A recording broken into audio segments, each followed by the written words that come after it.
Hello दोस्तों, welcome back to my YouTube channel.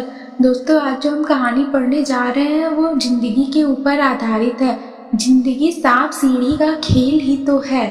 अगर आपको ये कहानी पसंद आए तो चैनल को लाइक एंड सब्सक्राइब करना ना भूलें। थैंक यू दोस्तों। चलिए कहानी शुरू करते हैं। नेहा की माँ का आकस्मिक निधन हो गया था, इसलिए वो दुखी और उदास रहने लगी। नेहा अपने स्कूल की होनहार छात्रा थी और हमेशा क्लास में प्रथम आती थी, पर माँ के जाने के बाद उसकी पढ़ाई में मन नहीं लगता था। इसका सीधा असर उसके परीक्षा परिणामों पर दिखाई दे रहा था। इस बार नेहा के 12वीं की परीक्षा थी। उसकी माँ की बहुत इच्छा थी कि वो 12वीं में टॉप करे और उसकी अच्छे इंजीनियरिंग कॉलेज में एडमिशन मिले। नेहा के क्लास टेस्ट में खराब परफॉर्मेंस देखकर उसके सभी टीचर को चिंता होने लगी, क्योंकि सबको नेहा से बहुत उम्मीद थी। वो चाहते थे कि नेहा उनके स्कूल का नाम रोशन करे।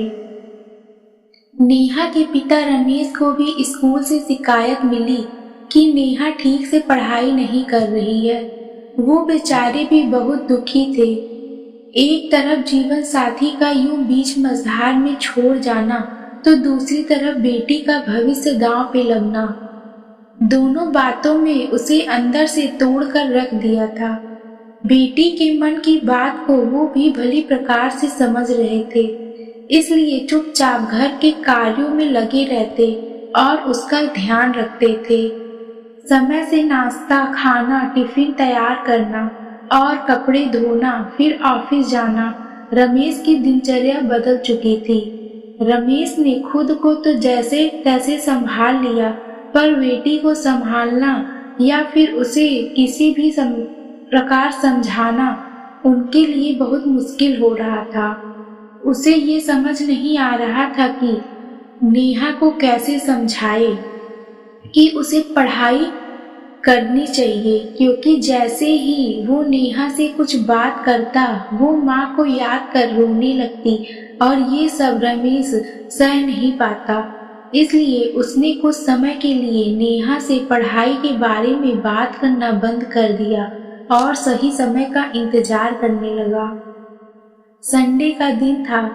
नेहा उदास सी बैठी थी। रमेश के मन में ना जाने क्या सूझी कि वो सांप सीढ़ी का खेल लेकर आया और नेहा से बोला, बेटा मेरा सब काम हो गया है, मैं बोर हो रहा हूँ, चलो सांप सीढ़ी खेलते हैं। ये सुनकर नेहा के चेहरे पर अनायास ही हंसी आ गई। वो मुस्कुराते हुए बोली, अरे पापा, आज ये आपको बच्चों वाला खेल खेलने का क्या सूझा? और कोई गेम नहीं मिला आपको खेलने के लिए? बात तो तू ठीक कह रही है, खेल तो और भी बहुत सारे हैं, पर ये हमें कुछ सिखाता है, इसलिए सोचा आज इस गेम के जरिए तुझे कुछ बताता हूँ। वो कैसे पापा?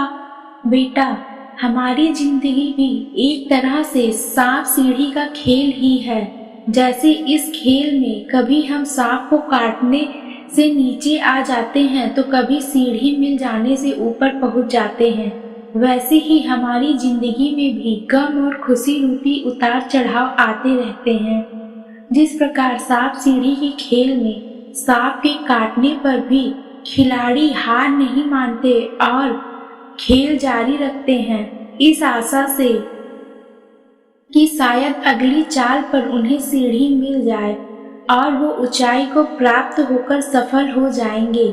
ऐसे ही जीवन में कितने भी गम रूपी सांप काटे, हमें हार नहीं मानना चाहिए, अपनी कोशिश जारी रखनी चाहिए, अर्थात पासे फेंकते रहना चाहिए। क्या पता कब खुशियों रूपी सीढ़ी मिल जाए और हमारा जीवन सफल हो जाए।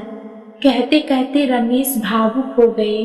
पिता को इस तरह भावुक होते देख नेहा सोचने को मजबूर हो गई कि यदि उसकी मां को न खोया है तो उसके पिता ने भी तो अपने जीवन साथी को खोया है। फिर भी जीवन को लेकर उनकी सोच कितनी सकारात्मक है। अपना दुख भुलाकर वो उसे जीने की प्रेरणा दे रहे हैं। और एक वो है जो सिर्फ अपने ही बारे में सोचती रहती है। उसे बहुत आत्मग्लानि हुई। अपने पापा को गले लगाते हुए बोली, पापा आप बहुत अच्छे हो। मम्मा के जाने के बाद मैं अपने गम में ही डूबी रही। मम्मा के बिना जीना मुझे रास नहीं आ रहा था, इसलिए मैंने पढ़ाई लिखाई से भी ध्यान हटा लिया।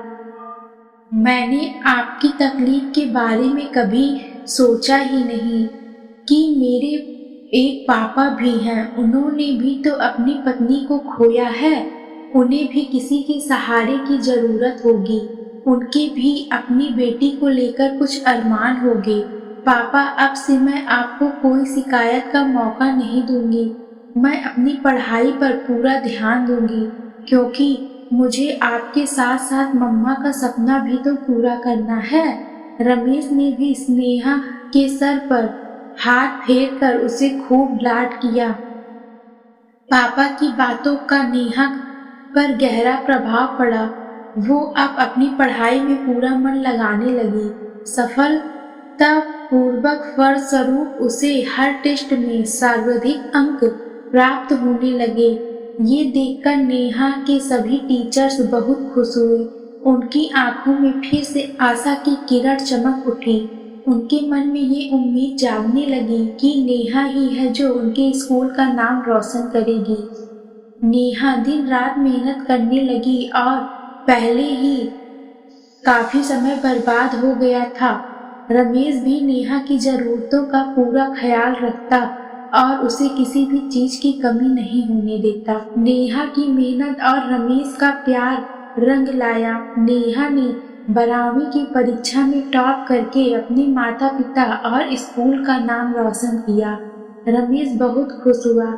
रिश्तेदार और अड़ोसी पड़ोसी सभी घर पर बधाई देने आए और नेहा की बहुत प्रशंसा की। नेहा अपने को बहुत गौरवान्वित महसूस कर रही थी। परीक्षा परिणाम के दौरान नेहा ने सबसे पहले ईश्वर का, फिर अपने पापा का शुक्रिया अदा किया। बोली, पापा आप सही समय पर सांप सीढ़ी के खेल के माध्यम से मेरा मार्गदर्शन नहीं करते तो शायद मैं 12वीं की परीक्षा में टॉप करने तो दूर पास होने का भी नहीं सोच सकती थी। ईश्वर आप जैसे पापा सबको दें, जो अपना गम भुलाकर बच्चों का जीवन खुशियों से भर देते हैं। रमेश ने प्यार से नेहा का माथा चूम लिया। दोस्तों, हमारी जिंदगी में उतार चढ़ाव आते रहते हैं। इसका मतलब ये नहीं कि हम हार मानकर बैठ जाएं। हमें अपने प्रयासों को हमेशा जारी रखना चाहिए, क्योंकि क्या पता कब कोई खुशियों की सीढ़ी मिल जाए। थैंक यू दोस्तों।